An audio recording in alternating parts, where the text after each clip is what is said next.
Hello students, I am Sandhya Tripathi and today I am going to teach you your first chapter from Beehive book and this chapter is for class 9th, The Fun They Had.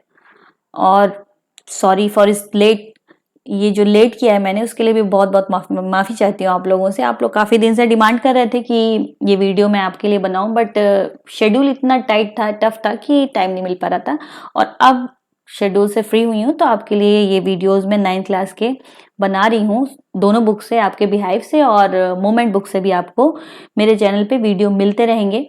तो channel को subscribe कीजिए ताकि आपको videos regularly मिलते रहें और पूरा video last तक देखिए चैप्टर को समझने के लिए। तो चलिए जल्दी से चैप्टर स्टार्ट करते हैं बिना टाइम को वेस्ट किए। हमारे टॉपिक का नाम है the fun they had. Fun means होता है मजे करना, एंजॉय करना। वो एंजॉयमेंट जो उन्होंने किया, किन्होंने, ये हम चैप्टर पढ़ेंगे तो पता चलेगा किसके एंजॉयमेंट की बात हो रही है। तो चलिए बिफोर यू रीड हम कुछ समझ लेते हैं इस चैप्टर के बारे में। ये स्टोरी सेट है फ्यूचर की, यानी हमारे फ्यूचर की बात बता रहे हैं। आज से 137 साल पहले, यानी जो ईयर अभी चल रहा है उसके ठीक 137 साल पहले जो है, जब टेक्स्ट बुक नहीं होंगी, स्कूल्स नहीं होंगे और किसी भी तरीके के टीचर्स नहीं होंगे तो चिल्ड्रन कैसे स्टडी करेंगे। तो उनका चिल्ड्रंस का स्टडी करने का जो तरीका होगा, जो मेथड होगा, वो पूरी तरह से आपका टेक्नोलॉजी बेस्ड होगा। पहला देखिए, लर्निंग थ्रू कंप्यूटर्स। बच्चे जो हैं वो लर्न करेंगे, चीज़ों को सीखेंगे कंप्यूटर्स के थ्रू। कंप्यूटर्स की स्क्रीन उनके सामने होगी और बच्चे उनसे पढ़ेंगे। जैसे आज लॉकडाउन के दौरान आप लोग कर रहे हैं बच्चों, आप लोग इस सिचुएशन को भी फील कर सकते हैं कि क्लासरूम और कंप्यूटर पे पढ़ना कितना डिफरेंट होता है। तो उसी तरीके से बता रहे हैं कि आज से 137 साल पहले की बात यह सपोज की हुई है कि कंप्यूटर्स होंगे और कंप्यूटर पे बच्चे जो हैं वो अपनी एजुकेशन गेन करेंगे। और वर्चुअल क्लासेस होंगी। वर्चुअल क्लासेस मीन्स होता है without teacher, everything depend on technology.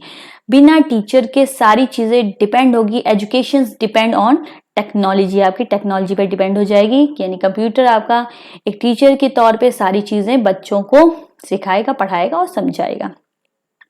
और तीसरी चीज देखिए, robotic teacher. May be teacher का प्लेस जो आज आपके ह्यूमन बीइंग पढ़ा रहे हैं वहां पे रोबोटिक टीचर हो जाएंगे, यानी robot as a teacher act करेंगे।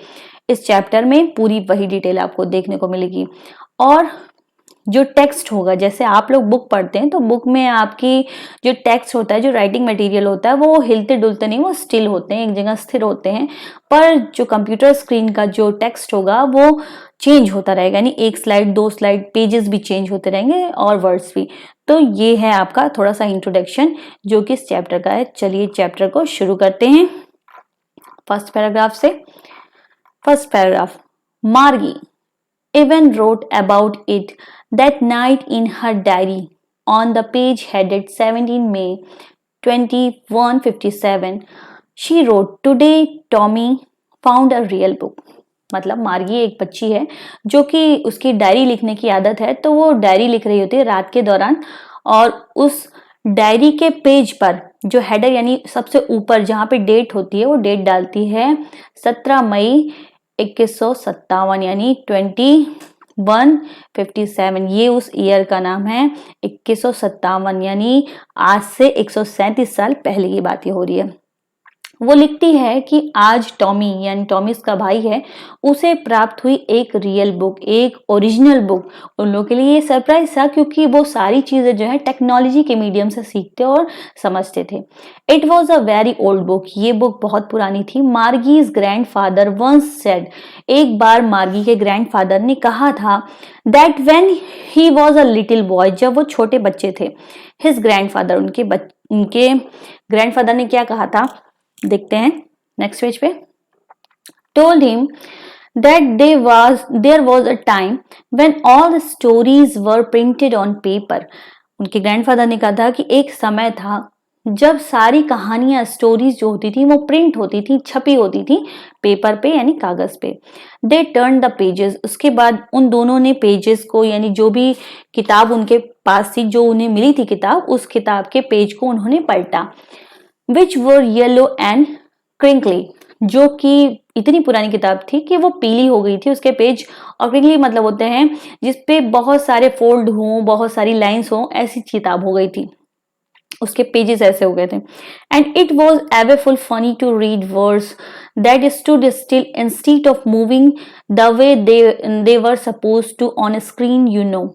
आप जानते ही हैं कि वो बच्चे फ्यूचर के हैं, यानी उन्हें सारी चीजें टेक्नोलॉजी, कंप्यूटर्स और उनकी स्लाइड स्क्रीन से देखने को मिलती थी, समझने को मिलती थी। तो ये उनके लिए बहुत ही मजाकिया था कि पढ़ना उन शब्दों को जो कि स्टूड स्टिल मतलब एक जगह निश्चित थे, स्थिर थे, जो हिल डुल नहीं सकते थे। Instead of moving the way, instead of moving the वे मतलब इसकी अपेक्षा जो वो स्क्रीन पर देखते थे, उनकी स्क्रीन पे जितनी भी स्लाइड्स होती थी वो चेंज होती थी और जो वर्ड्स होते थे वो भी चलते रहते थे। तो उनके लिए ये सपोज करना, आप लोग इससे सपोज कर सकते हैं कि उनके लिए कितना मजाकिया था ये सारी चीजें। And then when they turn back to the page before, और उसके बाद जैसे वो लोग क्या करते थे, नेक्स्ट पेज टर्न करते थे तो स्लाइड चेंज हो जाती थी, दूसरी बार जब दोबारा करते थे तो दूसरी स्लाइड आती थी।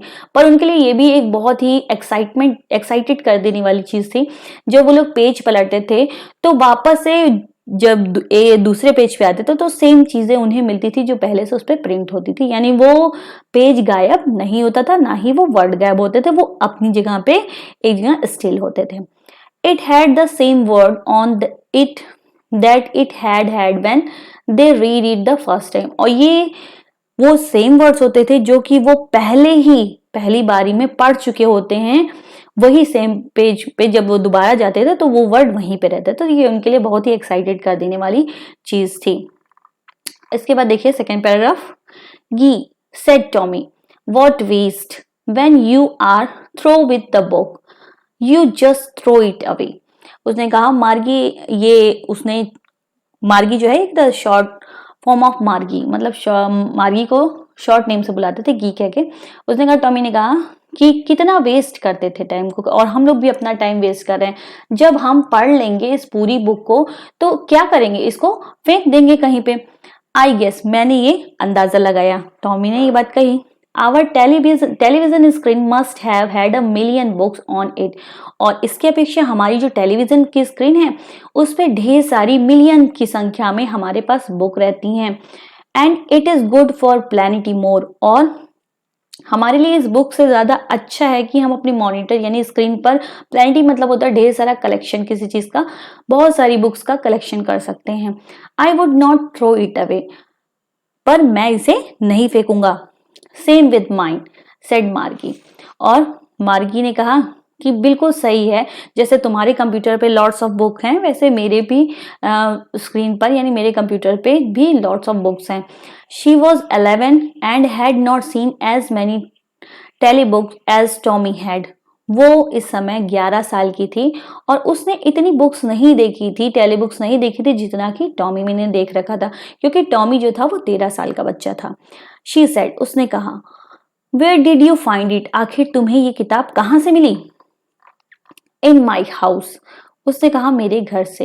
ही pointed without looking because he was busy reading in the attic, और उसने पॉइंट कर दिया यानी इशारे से दिखा दिया बिना उस तरफ देखे, क्योंकि वो इस समय बिल्कुल बिजी था, व्यस्त था उस बुक को पढ़ने में। और वो एटिक यानी एक ऐसा स्पेस होता है जैसे हम लोग के छत से सटा कोई रैक हो या फिर कोई ऐसा स्पेस होता है जो रूफ के नीचे हो, और उसे हम लोग कलेक्ट किताबें या फिर कोई भी ऐसा छोटा मोटा आइटम अपने घर में स्टोर करने के लिए यूज करते हैं।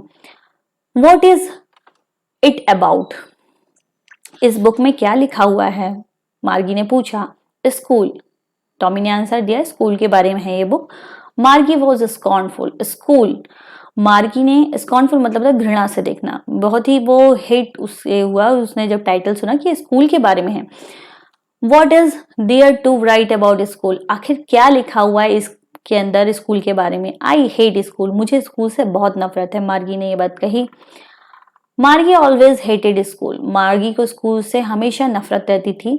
But now she hated it more than ever, पर अब उसे कहीं ज्यादा नफरत हो गई। मतलब क्यों उसे बहुत ज्यादा नफरत हुई, देखिए। द मैकेनिकल टीचर, क्योंकि उसे पढ़ाने वाला कोई ह्यूमन बीइंग नहीं था, एक मैकेनिकल टीचर था, क्योंकि ये फ्यूचर की बात हो रही है। Had been giving her test after test, क्योंकि उनका मैकेनिकल टीचर जो कंप्यूटर स्क्रीन थी वो लगातार उसका टेस्ट ले रहा था एक के बाद एक, और वो भी ज्योग्राफी लेसन से। And she had been doing words, और उसने टेस्ट में जितना भी अभी तक अपना परफॉर्मेंस दिया था वो सारी वर्ड्स यानी बेकार की थी, यानी उसने कोई भी अचीवमेंट नहीं ली, अच्छे पेपर नहीं दिए एंड वर्ड्स, और वो दिन पर दिन उसकी हालत यानी उसमें जो परफॉर्मेंस थी वो खराब ही होती जा रही थी। Until her mother had shaken her head sorrowfully, और यहाँ तक कि उसकी मदर भी उसके इस एक्ट से बहुत ही अचंभित थी कि क्यों भाई उसकी बेटी की इतनी खराब प्रेजेंटेशन हो रही है ज्योग्राफी में, और उन्होंने अपना सर दुखपूर्वक, सॉरोफुली मतलब बहुत दुखी होकर के हिलाया। And sent for the county inspector, और काउंटी इंस्पेक्टर मीन्स ये आपके एक मैकेनिक हैं जो कि कंप्यूटर्स को और जितने भी टेक्नोलॉजिकल फीचर्स होते थे, यानी वो रोबोट हो या फिर कंप्यूटर हो या लैपटॉप हो, ये जो भी चीजें थी उनको बनाने वाला था। तो उन्होंने क्या किया कि उसके कंप्यूटर टीचर को भी उनके पास काउंटी इंस्पेक्टर के पास भेज दिया उसको रिपेयर करने के लिए। फिर देखिए आगे क्या हुआ 4 पैराग्राफ में। He was a round little man with a red face and a whole box of tools with dials and wires. Means there was the appearance of county inspector. यहाँ पे appearance दिया हुआ है कि दिखने में कैसे थे काउंटी इंस्पेक्टर। वो गोल मटोल छोटे से इंसान थे जिनका लाल फेस था, रेड कलर का फेस था, और उनके पास एक बॉक्स था जिसमें टूल्स यानी औजार थे जिससे वो अपने जो भी चीजें रिपेयर करनी होती थी वो करते थे, जिसमें डायल्स यानी मीटर होता है और वायर्स यानी तार थे। He smiled at Margie and gave her an apple, जब वो आए रिपेयर करने के लिए तो वो मुस्कुराए मार्गी को देख करके और उन्होंने उसे एक एप्पल दिया खाने के लिए। Then took the teacher apart, और उसके बाद वो टीचर जो जिससे मार्गी लेसन लेती थी उसने खोल दिया, मतलब अलग अलग कर दिया। Margie had hoped he would not know how to put it together again, Margie को ये आशा हुई कि शायद काश भगवान ऐसा करे कि इन्होंने इस कंप्यूटर टीचर को खोल तो दिया है पर ये उसे मैनेज ना कर पाए, दोबारा से सही ना कर पाए। But he knew how all right, पर वो एक्सपर्ट थे, वो परफेक्ट थे अपने काम में काउंटी इंस्पेक्टर, तो उन्हें ये बात पता थी कि कैसे इसे ठीक किया जाएगा। And after an hour so there it was again large and black and ugly, और लगभग 1 घंटे में ही उन्होंने उसे ठीक कर दिया और वो दोबारा से बनकर खड़ा हो गया। वो टीचर मार्गी का वो कौन था, एक लार्ज, एक बड़ा ब्लैक कलर का और अगली यानी भद्दा यानी दिखने में जो अच्छा ना हो ऐसा बिग स्क्रीन वाला, और जिसके अंदर सारे लेसन्स थे वर शोन एंड क्वेश्चन वर आज, जिससे वो सारे क्वेश्चन सारे लेसन उसे मार्गी को दिखाता था अपनी स्क्रीन पर और सारे क्वेश्चन उससे पूछता था, वो एकदम ठीक हो चुका था। It was not so bad, पर वो बहुत बुरा नहीं था। द पार्ट मार्गी हेटेड, पर मार्गी उससे बहुत नफरत करती थी। और किस चीज से ज्यादा नफरत करती थी, देखिए। Most was the slot where she had to put homework and test paper, mostly उस स्लॉट से, उस ढांचे से नफरत करती थी। स्लॉट मतलब एक ऐसा पर्टिकुलर ढांचा होता है, एक होल टाइप का होता है, जैसे आपके मोबाइल में कोई स्लॉट होता है जिसमें आप सिम रखते हैं और फिर आपका फोन एक्टिवेट हो जाता है, या फिर कोई ऐसा डोर मेटल का जिसमें आप स्लॉट में कार्ड अपना एंटर कीजिए फिर उसके बाद डोर खुले। इसी तरीके से एक स्लॉट था जहां पे वो अपना होमवर्क अंदर डालती थी या टेस्ट पेपर अंदर डालती थी और कंप्यूटर स्क्रीन उसे चेक करके वापस देता था। She always had to write them out in a punch code they made her learn when she was 6 year old, और वो हमेशा उन चीजों में को लिखती थी। पंच कोड मतलब होता है एक कंप्यूटर की लैंग्वेज होती है, उसे पंच कोड कहते हैं। और दे मेड हर लर्न, और वो उन्हें सिखाता था वो सारी चीजें जब वो 6 साल की थी, यानी 6 साल से वो उन्हें पढ़ाता चला आ रहा था, वो mechanical teacher. And the mechanical teacher calculated the marks on time, और जब वो स्लॉट में उस पेपर को डालती थी तो वो जो मैकेनिकल टीचर था वो सारे जो भी टेस्ट देती थी उसको कैलकुलेट करता था उसके मार्क्स को और उसे रिजल्ट बताता था ठीक उसी समय। नेक्स्ट देखिए 5th paragraph. The inspector had smiled after he was finished and patted Margie's head. इसके बाद जब इंस्पेक्टर जो था, काउंटी इंस्पेक्टर जो कि रिपेयर करने आया था उस कंप्यूटर को, वो मुस्कुराया और उसने अपना काम अब फिनिश कर चुका था। वो तो उसने पैटेड मतलब तो थपथपाना या सर पे हाथ फेरना, उसने मार्गी के सर को छुआ या उसको थपथपाया। He said to her mother, उसके बाद काउंटी इंस्पेक्टर ने कहा उसकी माँ से, it is not the little girl's fault, ये जो भी कुछ अभी गड़बड़ हुई थी इस मैकेनिकल टीचर में, वो इस छोटी सी बच्ची की इसमें कोई गलती नहीं है। मिसेस जोन्स जो कि मदर थी मार्गी की, I think the geography sector was geared a little too quick, मुझे ऐसा लगता है कि ये जो ज्योग्राफी सेक्टर था, ये जो ज्योग्राफी का एरिया था, वो इस बच्ची से के लेवल का नहीं था। ये गियर्ड मतलब होता है हाई लेवल का होना, बहुत ज्यादा बड़े लेवल का था, जो कि इस छोटी बच्ची के लिए तेजी से समझना पॉसिबल नहीं है, क्योंकि इसकी एज अभी 11 ईयर है और वो ज्यादा लेवल उसका हाई था। आई think the those things happened sometime, और कभी कभी ये सारी चीजें घटित हो जाती हैं।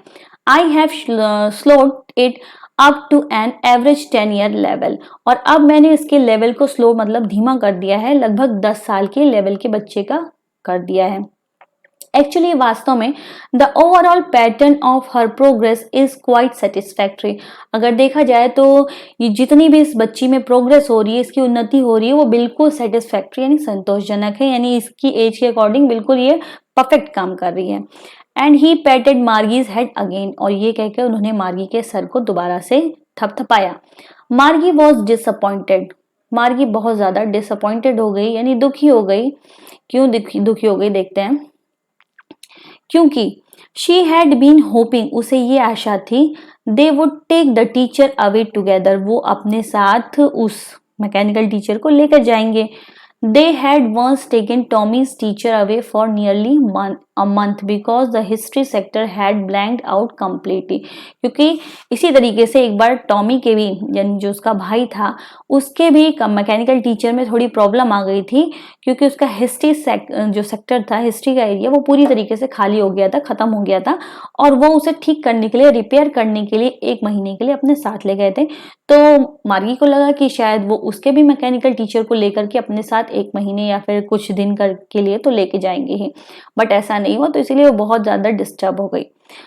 सो शी सेड टू टॉमी, इसलिए उसने टॉमी से कहा, why would not anyone write about school, आखिर क्यों कोई भी लिखता है स्कूल के बारे में, क्योंकि ये वाकई बहुत ही बोरिंग होते हैं और देखने में बिल्कुल भी अच्छे नहीं होते हैं। तो ये तो थी मार्गी की स्टोरी, जो कि मैंने अभी तक आपको डिटेल की, ये उसका पहला पार्ट था। चैप्टर बहुत लंबा है, तो इसलिए सेकेंड पार्ट में मैं आपको फिर दोबारा और चीजें बताऊंगी, समझाऊंगी। चैप्टर को अच्छे से फर्स्ट को देखिए, और नीचे डिस्क्रिप्शन बॉक्स में मैं सेकेंड का लिंक भी आपको दूंगी, ताकि आप इजिली उसे फाइंड आउट कर सकें।